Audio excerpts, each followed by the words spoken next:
All right, welcome back to my Elisity Cognitive Trust video series. This is episode 5, and in this episode, we are doing a deeper dive on what makes Elisity Elisity.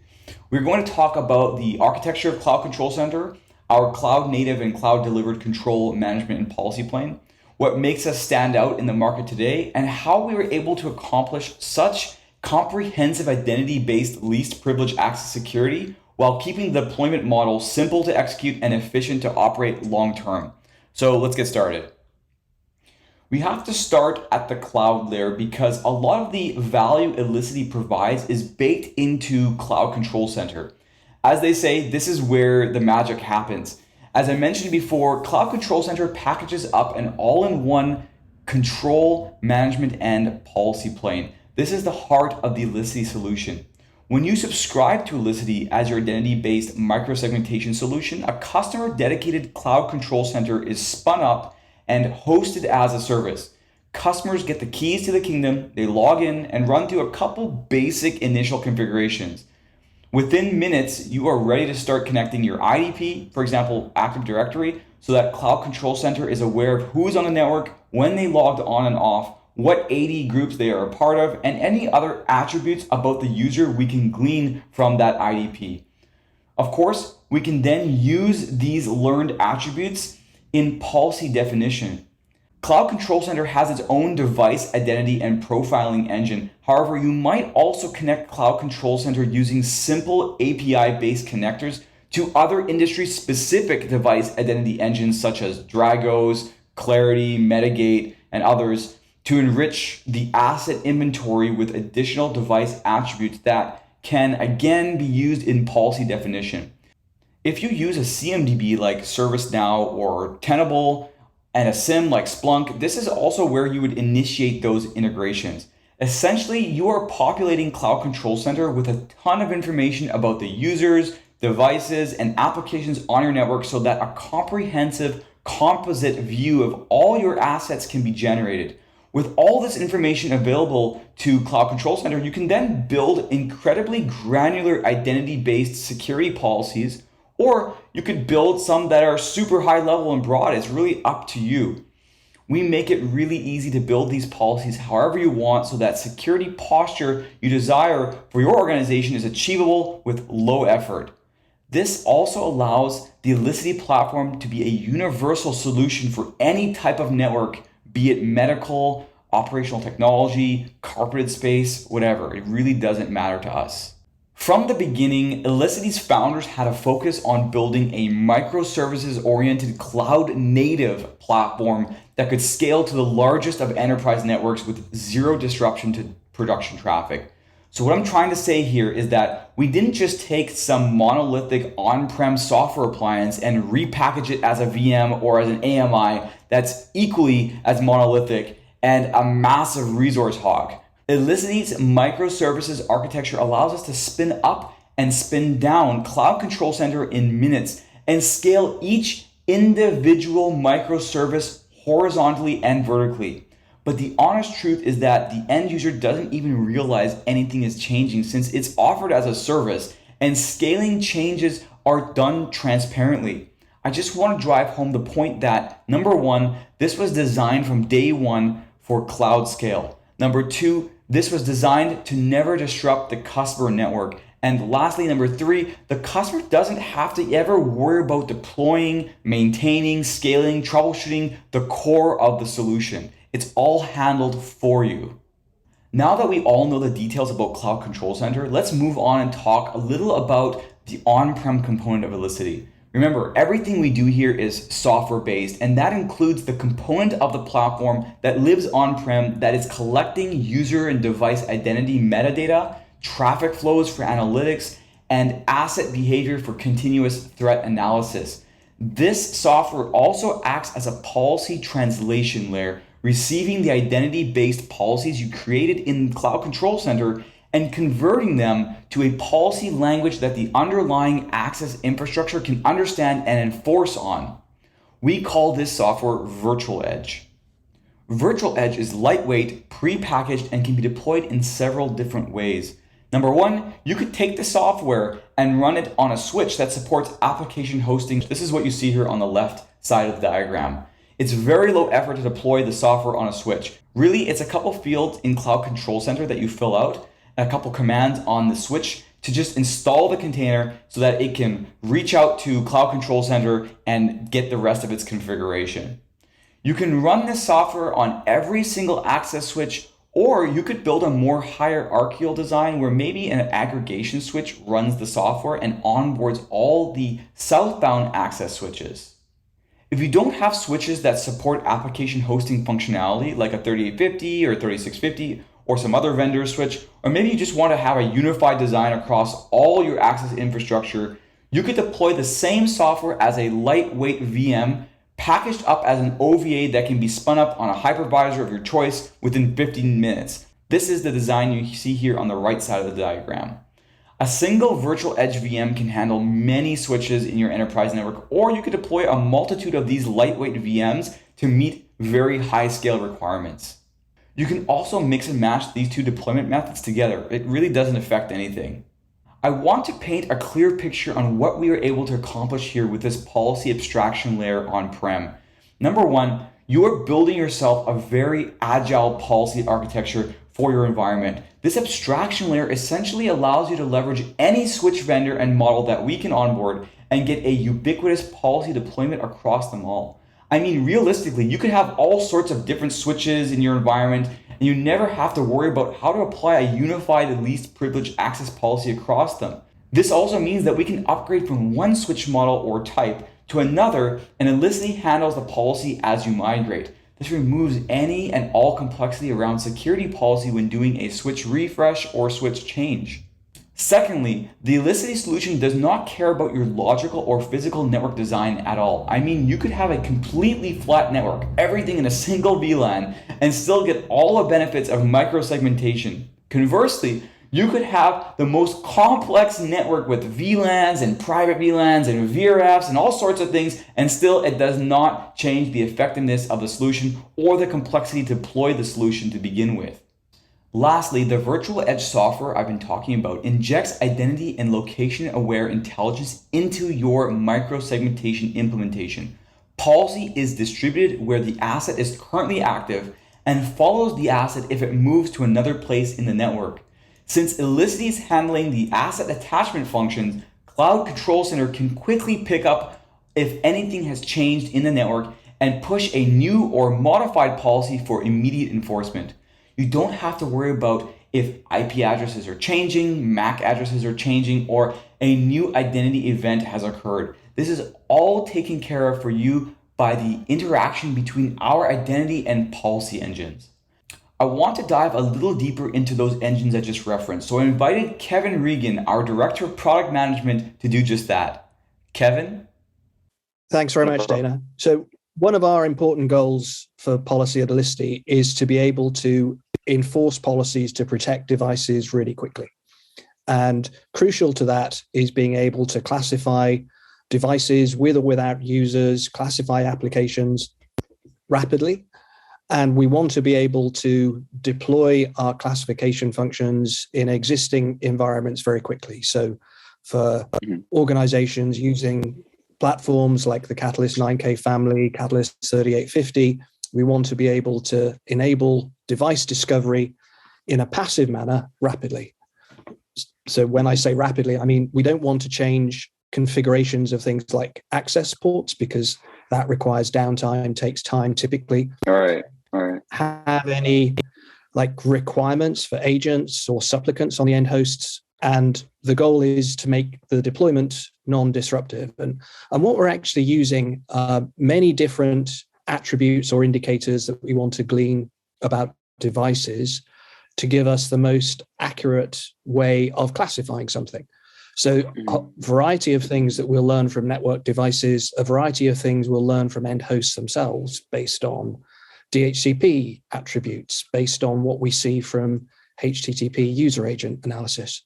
And then we'll look at identity sources that we'll show more of in a moment to relate the user of an endpoint, if there is one, to a device. And after our initial assessment, we'll also be looking for behavior and activity. We'll be decoding specific protocols that help us identify particular kinds of IoT and OT devices. So we work rapidly, but there's a continuous verification process going on. And that allows us to classify systems based on their identity and context, which can be where they are, where in the environment, where in the network. And we have our own mechanisms to fingerprint devices, but we also hook up to many other sources of information about identity of users and also devices. So we want to be able to work with multiple identity sources, working with our device discovery. And again, everything we're doing is really focused on a passive deployment model. So our identity actions are all passive, transparent to the end host and the user. Mm-hmm. And we'll work with a variety of third-party tools, so several mentioned here, for particular operational technology intelligence, medical device intelligence, and also functions like CMDB. So we look at all of these pieces of information that we can get, that they help us identify devices, but they also allow us to verify that they should be in the customer's environment, that they're not a rogue device, for instance. So there's a number of sources we look at. We also glean user attributes as we see them on the network. So if Radius is being used, we can glean identity info from Radius as well as directly from sources like Active Directory. And we can also decode Kerberos functions so that we can understand the identity as other sources of truth in the network believe it. So we look at a variety of user and device attributes, and then we're in a position to assign policies to those devices. And what we're showing here on the left is maybe some of the traditional ways of applying access control policies and segmentation. So many of the mechanisms used have been based on the topology, meaning they relate to something about the point in the network to which are inserted. So when we're applying access controls based on a network connection, typically devices need to accommodate network assignments. What I mean by that is VLAN assignments or virtual network assignments. And identifying things and putting them into these particular network constructs is why I'd say those approaches are based on the topology, because where you are in the network governs your access. And importantly, we're very focused on being able to handle IoT and OT devices as well as user endpoints. And many of these devices do not tolerate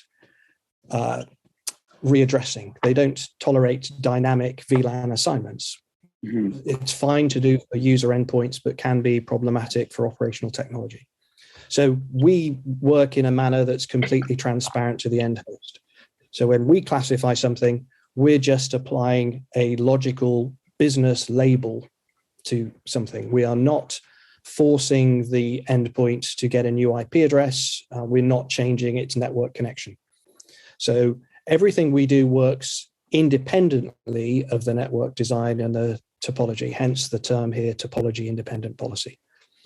And when we change our assessment of something, this doesn't require any change on the network to accommodate. And this also means when we're enabling more roles to suit customers' policy needs, nothing on the network needs to change. They do not need to provision additional VLANs and the related address space or DHCP scopes. They just define a new entity in our cloud control center, and everything else works transparently. So when customers are getting started with managing policies in our cloud control center, I'd stress that they can be very selective. They can start with very specific things.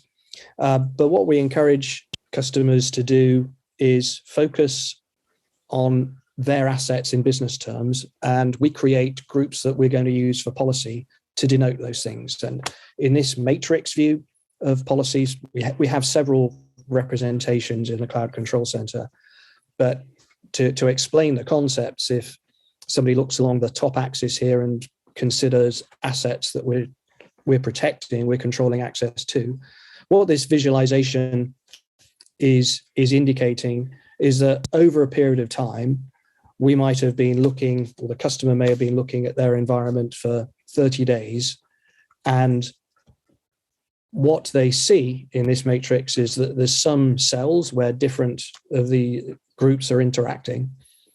And the green indication means we've observed traffic in the period of analysis. The blank cells mean we've seen no activity. And when someone comes to put a policy in place to control access to a particular asset, they can click on the cell that is a point of interaction.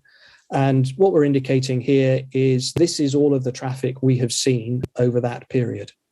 So if we want to automate the policy creation process, and we want to be able to observe behavior, put a policy in place to allow what has been observed and block everything else, we have a very simple mechanism here to do it. So you can add this policy without needing to work from first principles on what ports and protocols are needed for an application.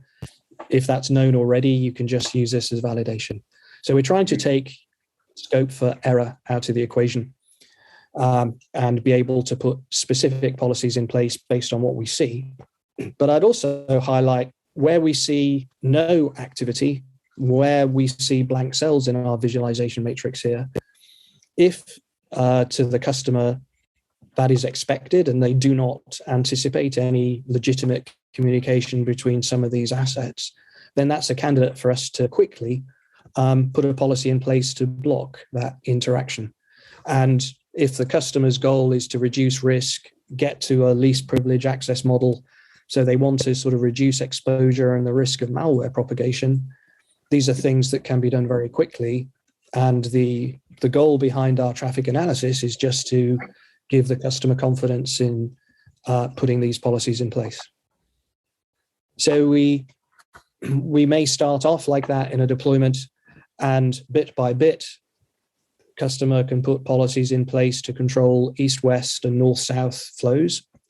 And all the way through, they can be using data from our cloud control center to guide that policy definition, but also, quite importantly, get stakeholder agreement to put some of the controls in place, because where we're inserting policy functions where there have been none previously, this is something that organizations are quite rightly very diligent and careful about. So the data helps the establishment of the policy as well as avoiding errors in the definition process. And we have different visualizations. The one on the right here is just showing different kinds of policies that have been put in place over time. So this is the end result, to get a customer to be able to reduce risk, maybe meet compliance goals more easily, but also enforce policy without the operational effort that they would be traditionally associated with segmentation projects. So, Kevin, do you think that customers would start in sort of a discovery or listening mode to figure out what's out there and what their low-hanging fruit are, and what some of the traffic patterns that they could build policies off of? Is that you think that's where they'll start and then move on to building the policies?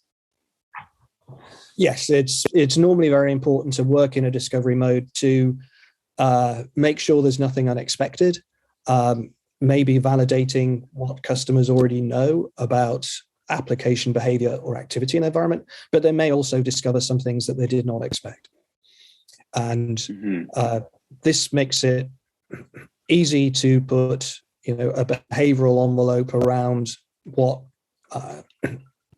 communications are needed in an environment, but also importantly to introduce some automation so that there's no misunderstanding or human error in a policy definition process.